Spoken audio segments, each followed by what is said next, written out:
வணக்கம் வணக்கம் நண்பர்களே. அதாவது இந்த 3 நாள் இருக்கு, இந்த 3 நாள் ஃபுல் ஆதரவும் வந்து தாவேக்காக்கு மட்டும்தான் செலுத்தலாம் அப்படின்னு சொல்லி ஒரு மாற்றங்கிறத நம்ம தான் ஸ்டார்ட் பண்ணி வைக்கணும். நாம் தமிழர் வந்து அந்த நாற்றை கூட நட்டு வைக்காது அப்படிங்கறனால இந்த ஒரு விஷயத்த வந்து டைரக்டாவே நான் சொல்றேன். இந்த எலெக்ஷன்ல தாவேக்காவுக்கு நீங்க ஃபுல் சப்போர்ட் பண்ணுங்க. மற்ற கட்சிகளுக்கு பண்றதை விட நாம் தமிழர் கூட நீங்க வந்து சப்போர்ட் பண்ணா தப்பு இல்லை. உங்க ஏரியாவுக்கு ஏற்ற மாதிரி வேட்பாளர்கள் நல்ல சிறந்த முறையில் செயல்படுறாங்க அப்படின்னா நீங்க அவங்களுக்கு சப்போர்ட் பண்றது எந்த ஒரு தப்பு இல்லை. உங்களுக்காக குரல் கொடுக்க ஒருத்தர் அந்த ஏரியால இருந்தா அது எவனா இருந்தாலும் எந்த கட்சியில இருந்தாலும் ஓகே தான். அதுலயும் திமுக இருக்கக்கூடிய நம்ம அண்ணன் தமிழர் நம்ம மேல ரொம்ப பாசமா இருக்கா. நம்ம பங்காளி சண்டை எப்பவும் வச்சுக்கலாம். இந்த விஜயை மட்டும் விட்டுறாதீங்கன்றான். நம்ம அடிச்சுக்கலாங்க, நம்ம அப்புறம் பேசிக்கலாம். அடே கலப்ப கட்சிக்காரா, அதாவது உனக்கு உண்மையிலே சோத்துல உப்பு போட்டு தான் சாப்பிடுறீங்களா என்னன்னு தெரியல. இவ்வளவு டைரக்டா வந்து ஒரு கட்சிக்கு அலைன்ஸ் பார்ட்டி மாதிரி பேசுறாரு.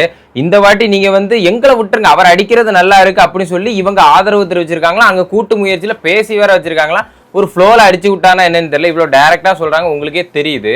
பங்காளி சண்டை ஈழத் தமிழர்களை கொன்னு குவிச்சத காங்கிரஸ் வந்து பண்ணாங்களாம். அதை வந்து கூட இருந்து குளிப்பறிச்சது வந்து திமுகவா, இன துரோகிகளை. பங்காளி பிரச்சனையாது பாத்துக்கோங்க நண்பர்களே. அதாவது நாம் தமிழர் நண்பர்கள், இது பங்காளி பிரச்சனையா. இதுல டைரக்டா வேற ஆதரவு தெரிவிச்சிட்டு இருக்காரு. இப்படிப்பட்ட ஆட்களை நீங்க அப்ப என்ன சொல்றீங்க, என்ன பண்ண சொல்றீங்க? விஜய் நீ அடிக்கிறது ரொம்ப பிடிச்சிருக்குன்றாங்க.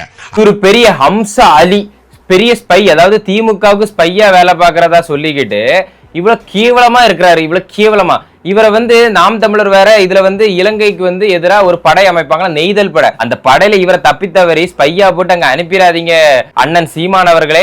அதுக்கப்புறம் அங்க போயிட்டு ஏதாவது பெட்டியை ஒருத்தன் கொண்டு போயிட்டு இருப்பான், அந்த பெட்டிக்கு பின்னாலே போயிட்டு இருப்பாரு. பெட்டி பெட்டி பெட்டி பெட்டி அதுல கண்டுபிடிச்சு ஒரே செகண்ட் சுட்டு தள்ளிடுவான். அப்ப இவன் நாம் தமிழரா தான் இருப்பான். அதான் அந்த படத்துல கூட ஸ்பையை கண்டுபிடிக்கிறது என்னெல்லாமோ பண்ணுவாங்க, பாகிஸ்தானுக்கு அனுப்புவாங்க. அதே மாதிரி இங்க நாம் தமிழரோட ஸ்பையை கண்டுபிடிக்க ஒரு பெட்டி அப்படி கொண்டு போயிட்டே இருந்தா போதும், இல்ல ஒரு ஆமோடு பின்னால இருக்கும், அது இயற்கையாவே மாட்டிக்கிறோம்.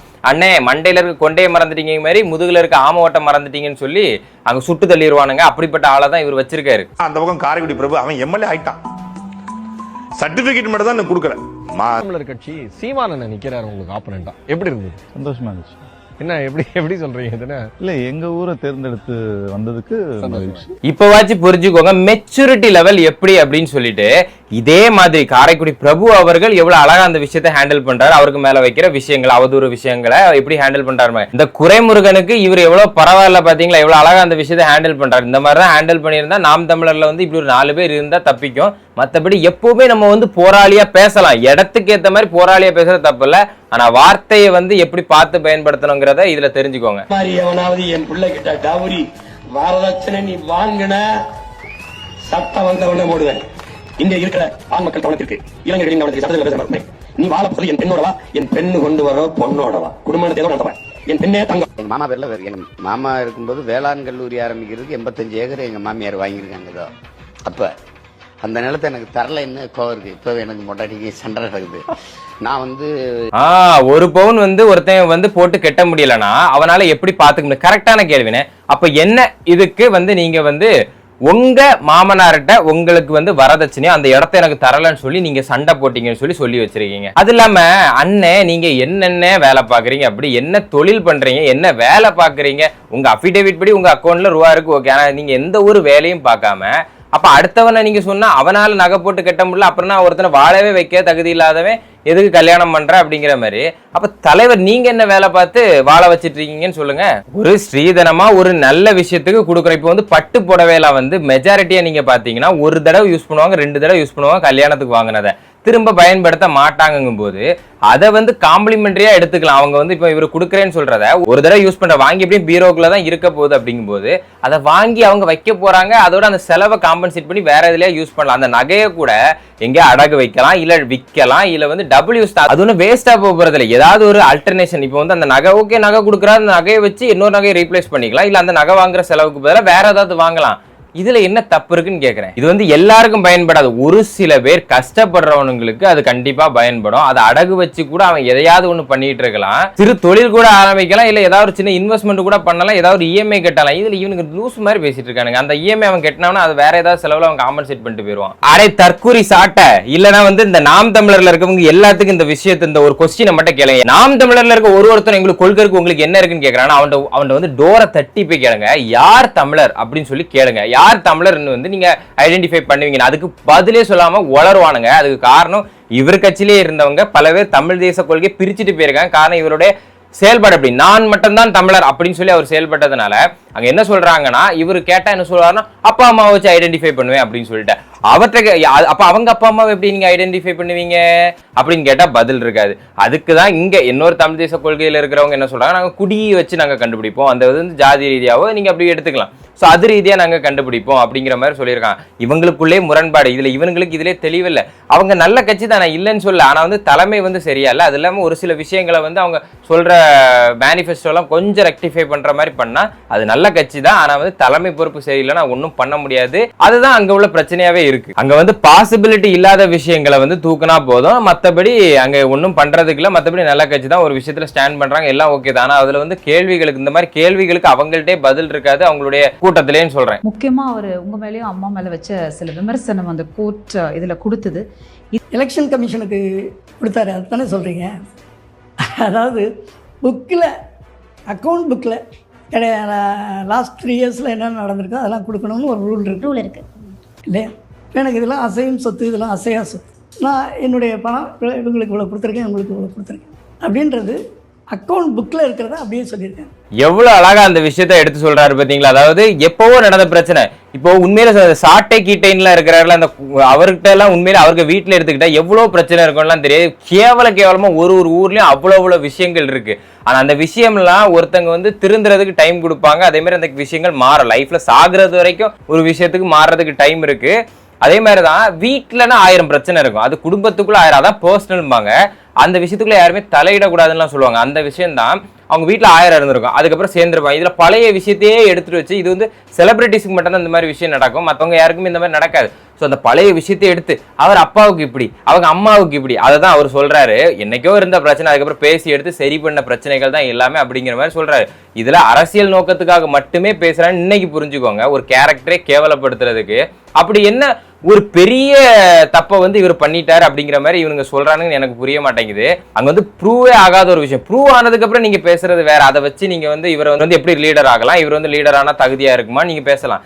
ப்ரூவே ஆகாத சில விஷயங்கள், அதுக்கு வந்து எப்படிலாம் பேசுறானுங்கிறத அவர் சொல்றாரு. ஒரு சில நேரத்தில் நினைச்ச அதே மாதிரி நிறைய பேர் சொல்லுவாங்க எப்படின்னா, ஏடிஎம்கே கூட அவர் அலைன்ஸ் வச்சு ஒரு குறிப்பிட்ட சீட்டை வாங்கி வந்து எதிர்கட்சி தலைவராவோ இல்ல வந்து கூட பயணிச்சிருக்கலாம், அதுக்கப்புறம் அவர் வந்து அங்கிருந்து பிரிச்சுட்டு வந்து ஒரு சிஎம்ஆ கூட அதுக்கப்புறம் 2031 ஆயிருக்கலாம். அப்படிங்கிறது ஒரு நல்ல ஸ்ட்ராட்டஜி தான், இல்லைன்னு சொல்ல.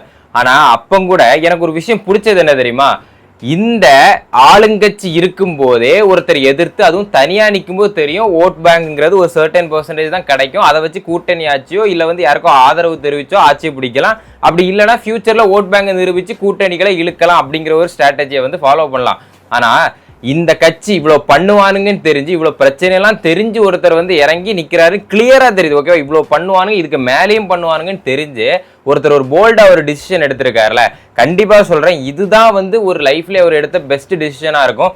தோத்தா கூட இது சரித்திரத்துல இன்னொரு சேஞ்சை கொண்டு அவருடைய ஓட் பேங்க் தெரிஞ்சதுக்கு அப்புறம் ஒரு கூட்டணி அமையும் போது அது நிரந்தரமா கூட இருக்கும். அப்போ கூட அரசியலை கத்துக்கிட்டு நிறைய பேர் வந்துருவாங்க. இந்த லெவல் வந்து நீங்க சொல்ற அளவுக்கு குறை சொல்ற அளவுக்கு கூட இருக்காது அப்படின்னு நம்ம எடுத்துக்கலாம். ஆனா இந்த போல்டான ஒரு டிசிஷனுக்கே நீங்க வந்து பாராட்டணும். இந்த சாட்டைங்கிறவர் வந்து டிஎம்கே அலைன்ஸா இருக்கான்னு சொல்லி உங்களுக்கெல்லாம் இப்பதான் தெரியுது. எனக்கு முன்னாலேயே தெரியும். என்னோட ஃபுல் காணொலியில வந்து, அதாவது என்னோட யூடியூபை ஃபாலோ பண்றவங்களுக்கு நல்லாவே தெரிஞ்சிருக்கும். இந்த மக்குக்கூதி மடக்கூதி சாட்டைய கூட தான் என்ன சொல்றாங்கன்னா, இவர் வந்து என்ன சொல்றாங்கன்னா, காரைக்குடியில பிரபு அவர்கள் வந்து தாவேகாவுடைய வேட்பாளர் வந்து என்ன பண்ணாரானா, ஃபேமிலியா குடும்ப இதா வந்து அவங்க வந்து ஒரு கொலையை பண்ணிட்டாங்க, அதை பண்ணிட்டாங்க, தப்பு பண்ணிட்டாங்க, இதை எடுத்துட்டாங்கன்னு. அவங்க 100 வருஷ பரம்பரையா காங்கிரஸ் கட்சியில, அதுவும் தாத்தா வந்து சுதந்திர போராட்ட தியாகி, அவங்க வந்து வீட்டுல இருக்கிறவங்க பிரபு அவங்க வீட்டுல, அப்படிப்பட்ட வீட்டுல இருந்து வந்தவரை இவர் வந்து இவ்வளவு குறை சொல்றாங்க. ஏன்னா இவங்களுக்கு வந்து பெருமையா சொல்ற எதுவுமே இல்ல, பெருமையா சொல்லி ஓட்டுக்கே எதுவுமே இல்லைங்கிறனால.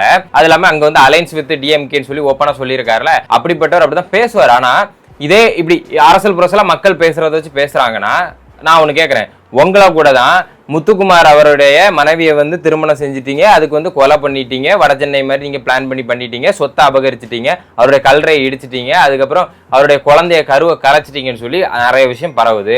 அதெல்லாம் எடுத்து நாங்க பேசிட்டா இருக்கிறோம். அதை எடுத்து நான் பேசுறேன்னா, நான் தாவேக்கால இருக்கிற நிர்வாகிகளோ யாராவது வந்து ஸ்டேஜ்ல பேசியிருக்காங்களா, இல்ல யூடியூப் தளத்துல வந்து கேவலமா பேசுறாங்களா, உங்களை மாதிரி அபிஷியலா 2ஆம் கட்ட தலைவர்கள் யாராவது இதை எடுத்து பேசியிருக்காங்களா? லூசு தனமா பேசக்கூடாது அப்படிங்கிறதுக்கு காரணம் இதுதான்.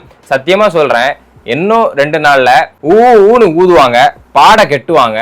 அப்போ வந்து எங்க இவனுக்கு மூஞ்சி இருக்குன்னு சொல்லிட்டு தேடி போயாவது நான் பார்த்துருவேன். உண்மையாக சொல்றேன், அன்னைக்கு வந்து ஒரு லைவ் போடுங்க, அப்படி இல்லைன்னா இவர் எங்க இருக்காரோ அங்க வந்து ஜூம் போகணும். சரியா?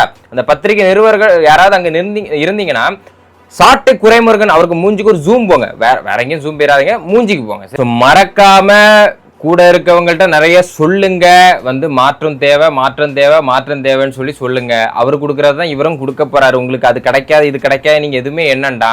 அதனால எல்லாம் கிடைக்கும், டபுளாவே கிடைக்கும், த்ரிபிளாவே கிடைக்கும்னு சொல்லுங்க. இடையில அந்த இன்டர்மீடியேட் வேலை நடக்காதுன்னு சொல்லுங்க. அங்கேயாவது வந்து நடக்குது, இங்க அது நடக்காது. இடையில ஊழல் இருக்காது, வேற எதுவுமே இருக்காது, ரவுடிசத்தை வந்து குறைச்சிருவாங்க அப்படிங்கிற மாதிரி பல்வேறு விஷயங்கள். பாடி கேம்ல இருந்து நிறைய விஷயங்கள் போலீஸ்காரங்க கேமராவோட தான் வர முடியும்.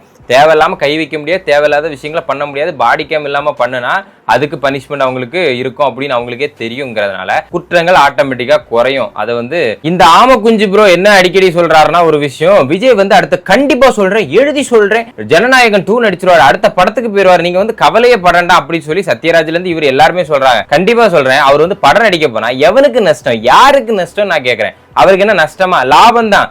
அவர் பாட்டுக்கு டபுளா த்ரிபிளா சம்பளம் வாங்கிட்டு போவார். நீ படத்தை முடக்குனா என்ன, முடக்காட்டு என்ன, அவர் வந்து படம் நடிக்க நிம்மதியா போயிருவாரு, ஜாலியா சம்பாதிப்பாருன்னு வச்சுக்கலாம். ஆனா அதனால அவருக்கு லாபம் இருக்கே தவிர என்னடா நஷ்டம் இருக்கு? பைத்தியக்காரா, இங்க இருக்கவனுங்களுக்கு தான் வந்து நஷ்டம் அப்படின்னு சொல்லலாம். ஏன்னா இவனுங்களே திரும்ப நீ ஜெயிக்க மாட்ட, சத்தியமா சொல்ற, நீ ஜெயிக்க மாட்ட. உன் வாய்க்கும் உன் செயலுக்கும் உன் திட்டத்துக்கும் உன் மட்டத்துக்கும் கொள்கைன்னு ஒன்று வந்து ஒரு 90% நல்லா வச்சிருக்கீங்க, இல்லை நான் சொல்லலை. ஆனால் அதுக்கு வழி நடத்துறதுக்கு நான் தலைமை இல்லைங்கிறது வந்து பாசிபிலிட்டியே இல்லை. அதனால இந்த ஆட்சி அமையாது, மக்களும் அதுக்கேற்ற மாதிரி இருக்காங்க, அதுக்கேற்ற ஸ்ட்ராட்டஜியும் உன்ட்ட கிடையாது.